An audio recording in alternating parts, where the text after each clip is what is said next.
નમસ્કાર, TV13ના ડિજિટલ પ્લેટફોર્મમાં આપનું સ્વાગત છે। સમગ્ર દેશમાં કુતૂહલતા, આતુરતા અને ઉત્સુકતા જોવા મળી રહી છે।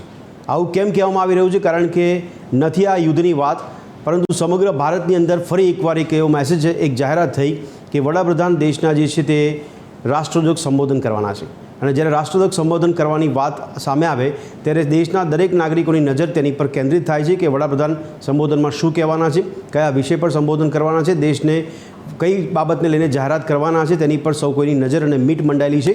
આવી પરિસ્થિતિની અંદર લોકોમાં જે ઉત્સુકતા, આતુરતા છે, રાહ જોઈ રહ્યા છે કે રાત્રે 8:30 કલાકે દેશના વડાપ્રધાન દેશને રાષ્ટ્રજોગ સંબોધન કરવાના છે। તેને લઈને ઉત્સુકતા છે, તેને લઈને આતુરતા છે। કયા વિષય પર સંબોધન કરવાના છે, સાથે સાથે દેશમાં ચાલતા વિષયોની વાત છે કે પછી વૈશ્વિક વિષય પર સંબોધન કરવાના છે, તેને લઈને સૌ કોઈની નજર મંડાયેલી છે। આ તમામ બાબતો પર ચર્ચા કરીશું। મળીએ રાત્રે 8 વાગે ચર્ચા છડે ચોક।